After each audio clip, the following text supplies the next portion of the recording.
오늘 예배 우리에게 주시는 또 살아계신 하나님 말씀 골로새서 1장 24절부터 29절까지 말씀이 되겠습니다. 골로새서 1장 24절부터 29절까지 말씀 함께 봉독하겠습니다. 이제 너희를 위하여 받는 괴로움을 기뻐하고 그리스도의 남은 고난을 그의 몸된 교회를 위하여 내 육체에 채우노라. 내가 교회 일꾼 된 것은 하나님이 너희를 위하여 내게 주신 직분을 따라 하나님의 말씀을 이루려 함이니라. 이 비밀은 만세와 만대로부터 감추어졌던 것인데 이제는 그의 성도들에게 나타났고 하나님이 그들로 하여금 이 비밀의 영광이 이방인 가운데 얼마나 풍성한지를 알게 하려 하십니다. 이 비밀은 너희 안에 계신 그리스도시니 곧 영광의 소망이니라. 우리가 그를 전파하여 각 사람을 권하고 모든 지혜로 각 사람을 가르치고 각 사람을 그리스도 안에서 완전한 자로 세우려 함이니 이를 위하여 나도 내 속에서 능력으로 역사하시는 이의 역사를 따라 힘을 다하여 수고하노라.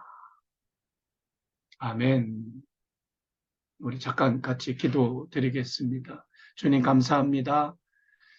오늘 특별히 종교개혁주의를 맞이하여 우리 베델 공동체가 주 앞에 예배 드리고 있습니다.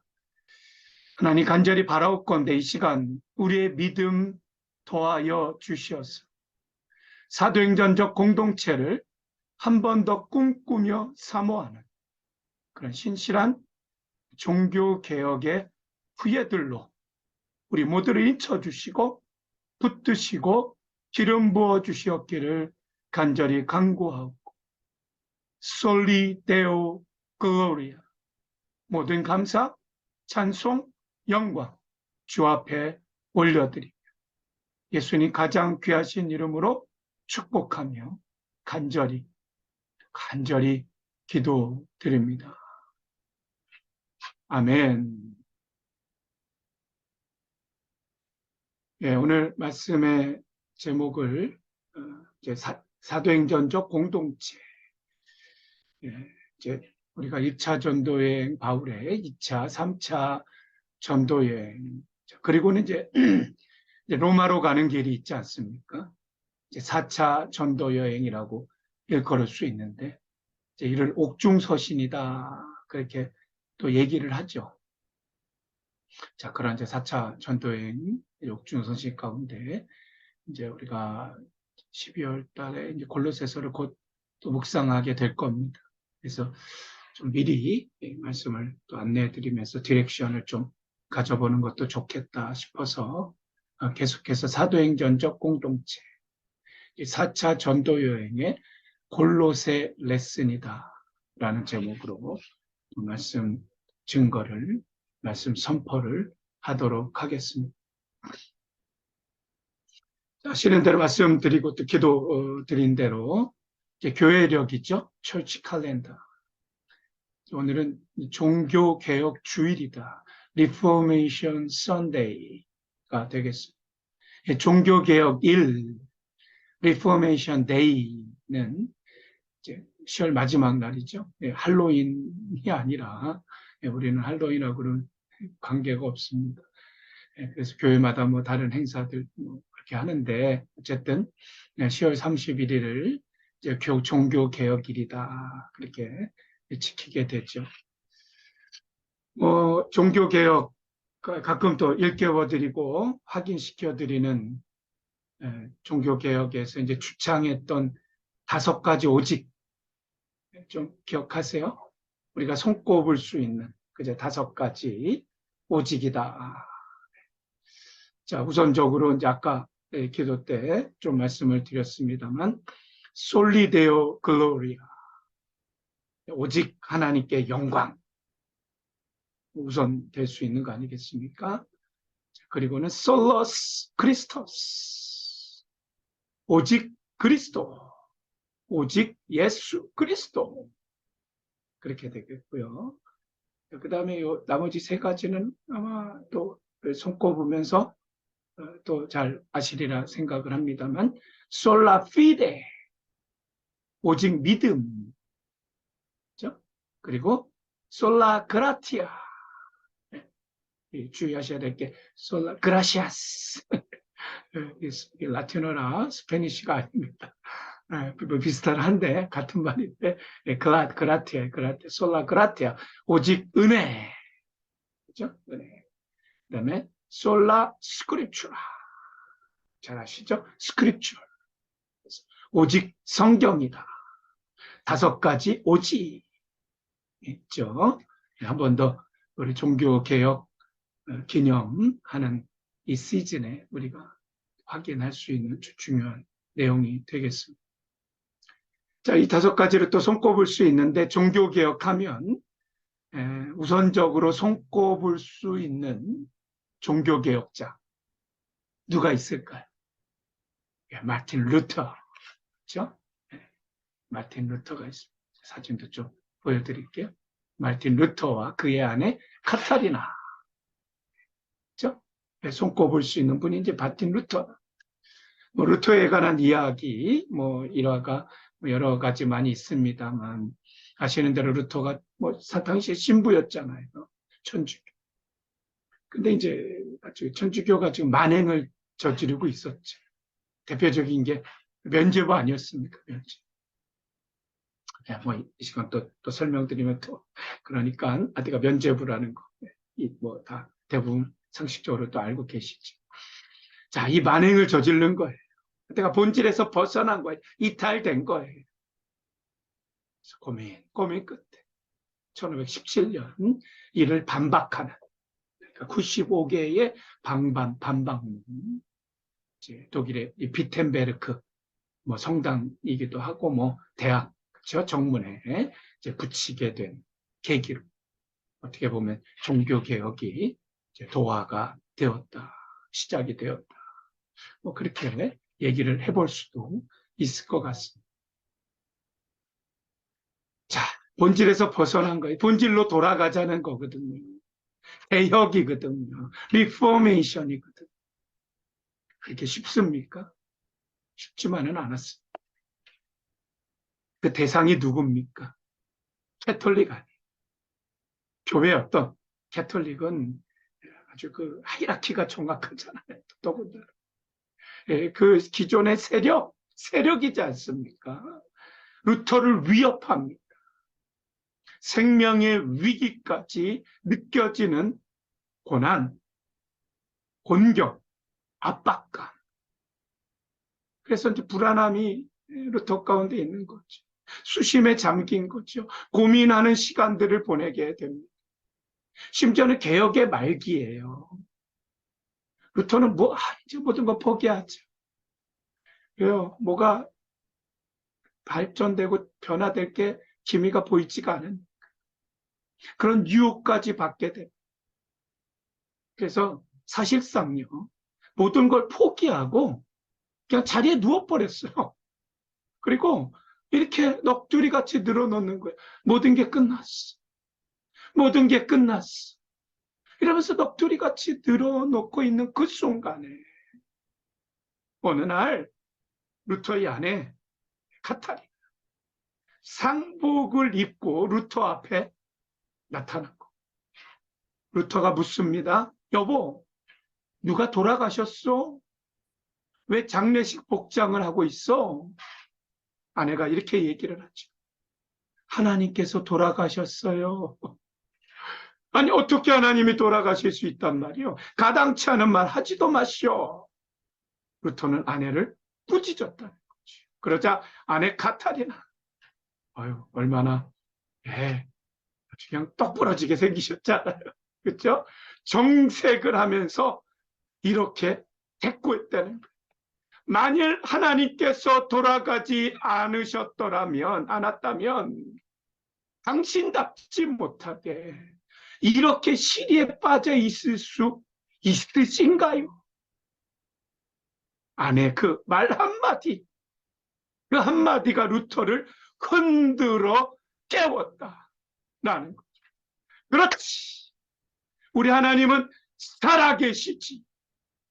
그는 벌떡 일어나 그의 사명을 계속해서 수행해 갔다. 라는 우리가 또 많이 알고 있는 일화가 있습니다. 네, 교회 역사, 고난, 뗄래야 뗄 수 없지 않습니까? 특히 우리 교회 개혁 말이죠. 우리 개혁신앙. 네? 뗄래야 뗄 수. 자, 그런데 오늘 27절의 말씀에 특히 보시면, 자, 하나님이 그들로 하여금 이 비밀의 영광이 이방인 가운데 얼마나 풍성한지 알게 하려 하심이라. 이 비밀은 미스테리예요. 미스테리. 시크릿이 아니에요. 미스테리. 신비로운 거예요. 복음은 신비죠. 너희 안에 계신 그리스도니, 할렐루야, 영광의 소망이니라. 자, 예수님 바로 복음 아니십니까? 근데 예수님의 생애 또 우리가 살펴보면요, 또 뭐로 시작되고 있죠? 예수님의 예언의 말씀, 순환의 예고로 시작이 또 되고 있지 않겠습니까? 그리스도의 순환을 예고한 말씀, 우리가 잘 아시는 말씀. 그가 찔림은 우리의 허물을, 그가 상함은 우리의 죄악됨, 그가 징계를 받으면 우리가 평화를 누리고, 그가 채찍에 맞으면 우리가 나음을, 그가 찔림, 그가 상함, 우리의 허물, 우리의 죄. 이러한 고난을 순환의 종으로 묘사되고 있으십니다. 하지만 바로 이러한 그리스도의 고난으로 말미암아 바로 그 결과 우리가 어떻게 됩니까? 우리가 평화를 누리고 우리가 나음을 받아. 할렐루야. 우리가 구원을 받게 된 거죠. 그리고 뭐가 탄생이 됩니까? 교회가 탄생이 됩니다. 우리가 꿈꾸며 사모하는 바로 사도행전적 공동체.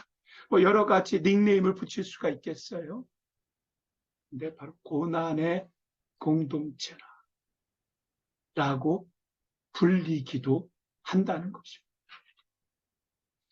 예, 그렇습니다. 복음은요, 우리 하나님께서 완벽하게 준비해 주신 것입니다. 하나님께서 완벽하게 이루신 그야말로 순도 100%, 그렇죠? 요즘 말로 100%, 100%라고 그러잖아요. 순도 100%, 100% 하나님의 온전하신 역사가 바로 복음이라는 것입니다. 그런데 우리는 흔히 예수님께서 십자가생의 고난으로 예수님께서 받으신 고난이 끝나. 예, 순도 100%의 복음의 이야기는 맞춰졌어요. 완전한 하나님의 복음의 이야기. 그러나 오늘 성경이 뭐라고 말씀하는가? 그리스도의 남은 고난이다 라는 표현을 써요. 그렇다면 도대체 그리스도의 남은 고난은 무슨 의미일까? 여기서도 기록하고 있습니다만 그리스도의 남은 고난을 뭐를 위하여요? 그의 몸된 교회를 위하여. 내 육체의 채움. 사도 바울의 고백이고 증거 아니겠습니까? 그리고 그리스도의 남은 고난, 예수님의 고난은 무엇인가? 바로 예수님이 아파하시는 부분이 있으시다는 거예요. 뭐 때문에 아파하시지?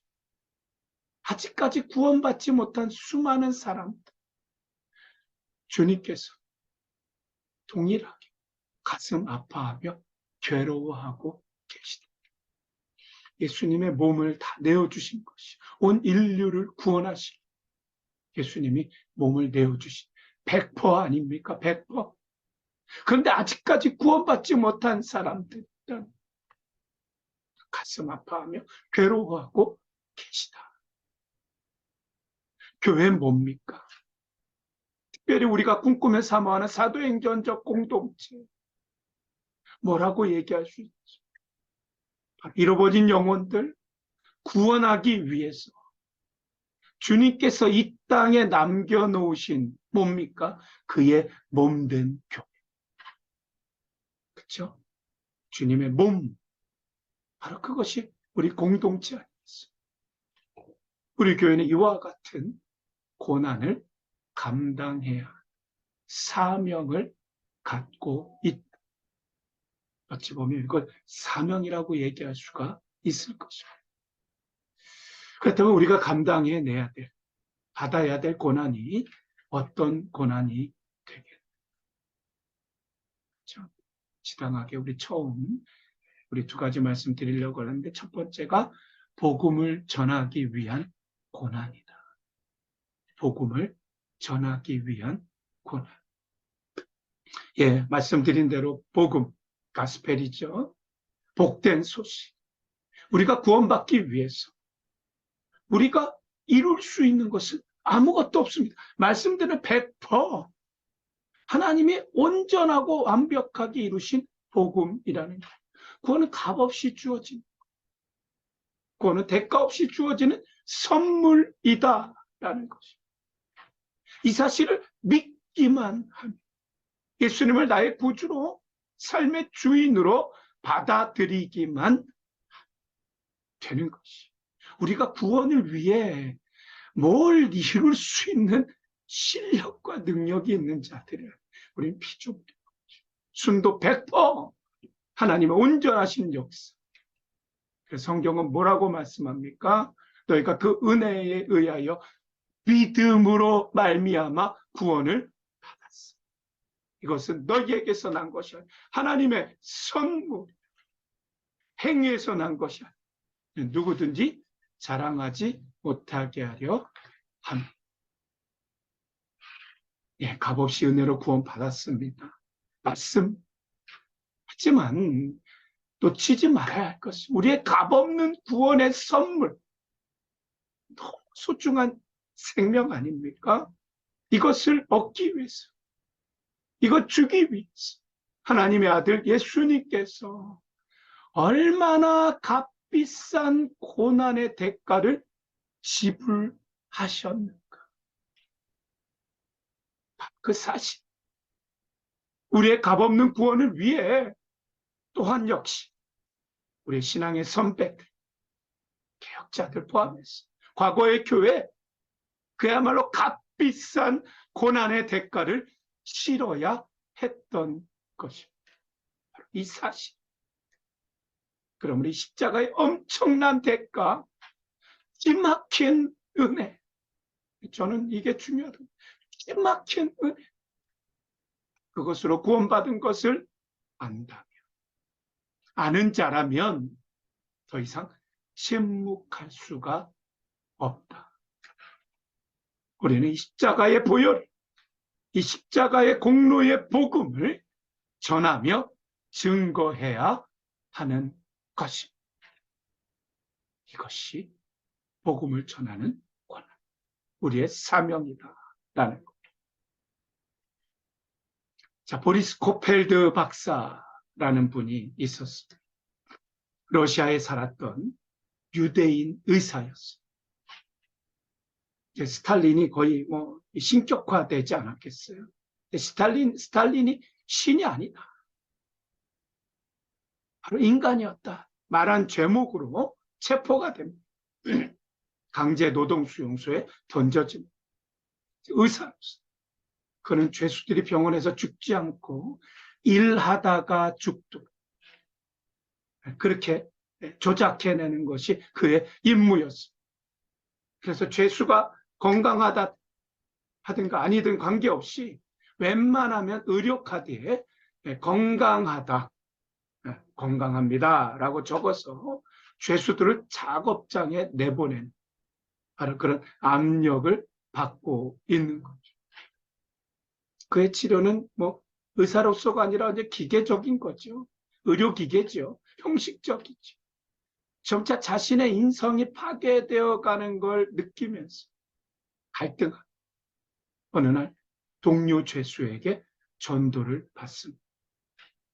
그 절망의 바닥에서 예수 그리스도를 구주로 주인으로 영접하자 그는 깜짝 놀랄 소식을 접하게 됩니다.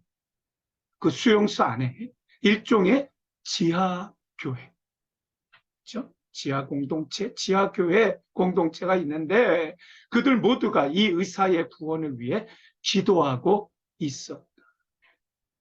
오늘 그 기도가 응답이 되어진 거다. 바로 보리스가 예수님을 영접함으로써. 자, 이 깜짝 놀랄 소식을 듣고 그는 그날부터 자신이 복음의 빚진 자다 깨닫고 환자들의 정성껏 치료하기 시작합니다. 다시 한 번 더 회복이 되는 거죠. 그는 몇 번씩 그가 의료품을 낭비한다, 환자들에게 관대한다 라는 경고를 받습니다. 다시 한 번 더 죽을 사람을 살리면 그가 죽을 것이다. 이런 통보를 받게 되는 거예요. 근데 한 번은요, 장암에 걸린 남자를 만나게 됩니다. 그를 치료해 줬어요. 근데 이번에도 그는 또 한 번의 수용소의 경고를 아랑곳하지 않고 그 환자를 어떻게든지 살려내는 것입니다. 그가 살아나는 그 소생이 확실해지자. 어느 날 치료받던 환자가 이렇게 하면 당신의 생명이 위험한데 왜 이렇게 하느냐. 보리스 의사 선생님 왜 이렇게 하십니까? 라고 묻습니다. 그러니까요, 괜찮습니다. 당신과 나를 살리기 위해 이미 죽으신 분이 있습니다. 라고 대답하는 거예요. 그러니까 당연히 궁금하게 되죠. 그가 누굽니까? 이 환자가 묻습니다. 그 환자의 귀에다 이 보리스 의사는 이렇게 속삭여 줍니다. 그의 이름은 예수 그리스도이십니다. 그 환자를 살려냈죠. 그것이 알려지게 됩니다. 그래서 이 보리스 의사는 공개 처형을 당하게 됩니다. 그러나 그가 죽던 그 순간 그가 살려낸 그 환자 있잖아요. 그 의사가 전해준 복음의 소식을 상기시키고 예수님을 영접하는 기도를 드리게 됩니다. 그러면서 이렇게 흐느끼며 고백을 하는 겁니다. 보리스, 이제는 내 차례입니다. 이제는 내가 그 사랑을, 이제는 내가 그 생명을 전하겠습니다. 바로 이 고백을 한 사람이 누군지 아십니까? 노벨상을 수상한 작가. 우리 시대의 예언자적인 그리스도인이었던 바로 알렉산더 솔제니친이었다는 거죠. 그렇습니다. 여러분과 제가, 우리 모두가 예수님을 믿은 것도 누군가의 희생, 고난 때문에, 바로 교회의 고난, 아니, 먼저 우리 예수 그리스도의 고난이 있으시지 않았습니다. 그렇다면 우리도 이렇게 고백해야 하지 않겠습니까? 이제는 내 차례입니다. 이제는 제가 복음을 전하겠습니다. 이것이 바로 오늘 종교개혁주의, 사도행전적 공동체를 꿈꾸며 사모하는 그리스도의 남은 고난을 묵상하는 우리 모두의 마음의 각오와 결단, 이렇게 되시기를 예수님 가장 귀하신 이름으로 축원드립니다.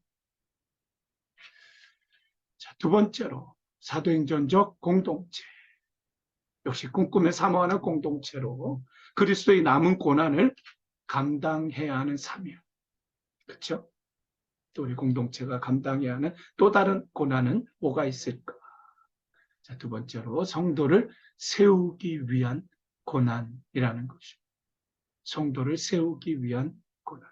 자, 바울은요, 이방인의 사도지 않습니까? 이방인을 위해 부르심을 받은 자. 근데 이방인을 부르심을 받아 전도하고 그들이 성도가 되게 하는 그것으로 그는 그의 사명이 끝났다. 그렇게 생각지 않습니다. 그는 성도다운 성도, 바로 주님 모시기에 성숙한 온전한 사람, 바로 그 자리까지 세우도록 그의 의무를 다한 것이다. 그는 이러한 사명을 가지고 있었다. 그래서 그는 그리스도 안에 한 영혼을 온전케 하기 위해서는 자신의 모든 에너지를 소모하고 기꺼이 감수하겠다. 바로 28절, 29절 말씀 아니겠습니까? 우리가 그를 전파하여 각 사람을 권하고 모든 지혜로 각 사람을 가르치고 사람을 그리스도 안에서 완전한 자로 세우려 함이니 이를 위하여 나도 내 속에서 능력으로 역사하시며 이에 역사를 따라 힘을 다하여 수고하노라. 여느 사도 바울, 그의 가르침, 그의 권면, 그의 증거, 목표는 뭡니까? 각 사람 계속해서 증거하고 있잖아요. 그리스도 안에서 온전한 자, 성숙한 자로 세워가라. 그때 비로소 그들이 복음을 전하는 자들이 되는 것입니다. 주님은 오늘 교회가 이 세상을 변화시키기 위해서 이런 하나님의 사람들을 세워야 한다. 바로 이 말씀을 통해서 우리에게 일깨워 주시는 거예요. 가르치고 있으신 것입니다. 저는 사람을 키우는 작업, 고난의 과정이죠. 쉽지 않죠. 하지만 이 고난 없이 세상의 빛과 소금이 되는 사람들은 세워지지 않습니다. 부모들이 자식을 키우는 것, 거저 되나요? 자라보셨고, 또 키워보셨고, 출산의 고통 있죠. 그러나 키우는 고통 만만치 않죠.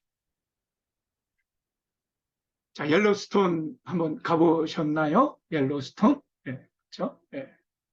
옐로스톤이 그 나무들도 좀 많고 그렇다는데, 네, 옐로스톤이 그런 데죠. 이렇게 온천 같은 게 이렇게 팍 올라오고 이제 그런 데가 옐로스톤이죠. 네, 저도 아직 가보질 않아서 요세미티하고 옐로스톤하고 하여튼 좀 헷갈려요.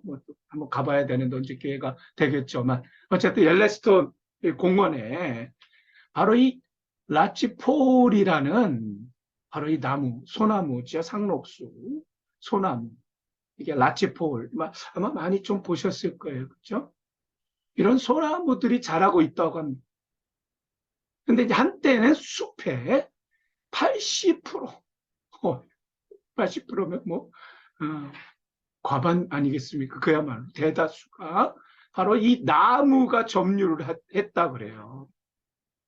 근데 이 나무를 조금 더 가만히 살펴보면 이제 이런 나무죠. 이렇게 솔방울이 붓게 잎을 담은 이렇게 형상을 이런 모습으로 이제 여러 해를 지나고 있는 그런 이제 상록수가 바로 라치포울이라는 나무랍니다. 그래서 식물학자들 가운데는요, 어떻게 보면 조금 볼품이 없다. 이런 소나무 용도 폐기하자. 자연경관에 경관에 더 좋지 않으니까, 그렇게 좋지 않으니까 더 좋은 것들을 해서 또 길러보고 키워내 보자. 더 이상 이 나무들을 키우지 말자. 막 그렇게 주장했던 학자들이 또 있었다고. 그러나 이 공원의 관리자들이 이 볼품 없는 나무들, 자연에 제공하는 어떤 실록의 생명력이 있다. 라는 것을 또 믿고 있었다.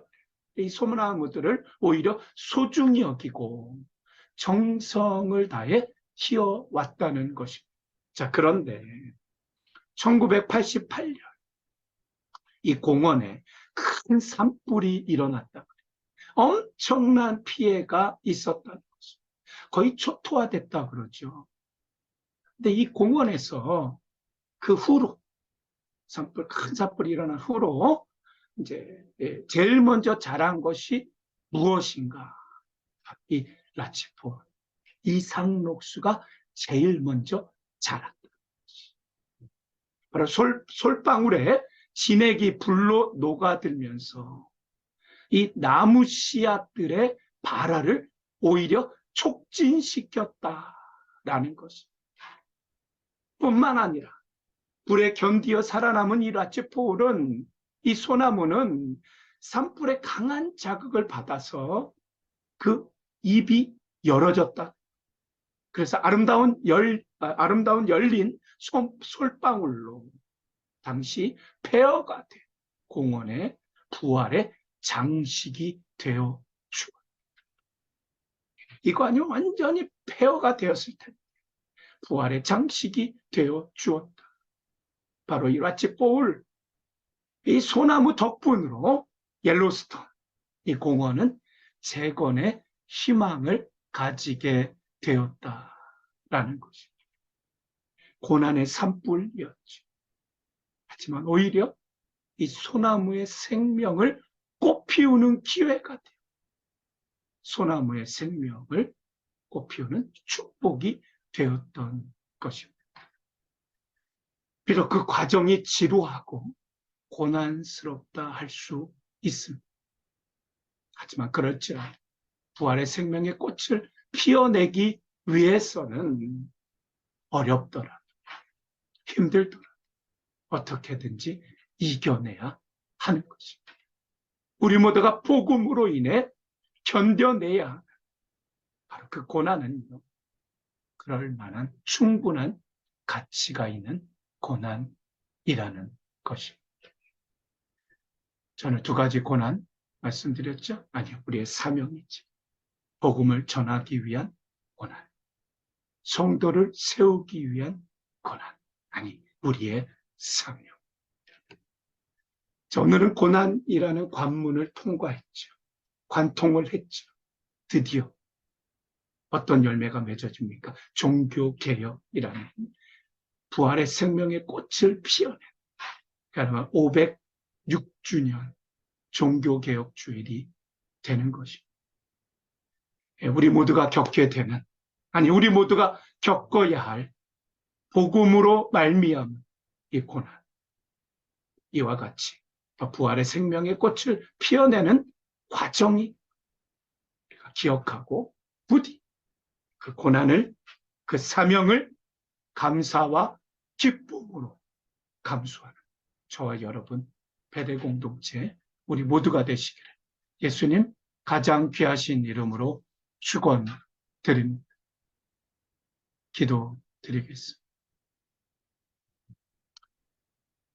그가 찔림은 우리의 허물을 인하며 그가 상함은 우리의 죄악을 인합니다.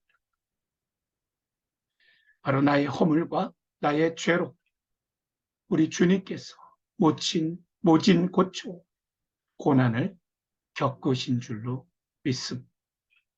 이러한 값없는 은혜를 받은 우리들, 이제는 그리스도의 남은 고난을 몸소 짊어지고 이루어가 사도행전적 공동체를 꿈꾸며 사모하는 공동체, 가정 한 분 한 분 각자의 삶이 되도록 인도하여 주시옵기를 간절히 바라옵고 원하옵건대 오늘 특별히 506주년 종교개혁 주일이 되게 하여 주시옵기를 그렇게 간절히 간구하고 예수님 가장 귀하신 이름으로 축복하며 간절히 기도드립니다. 아멘.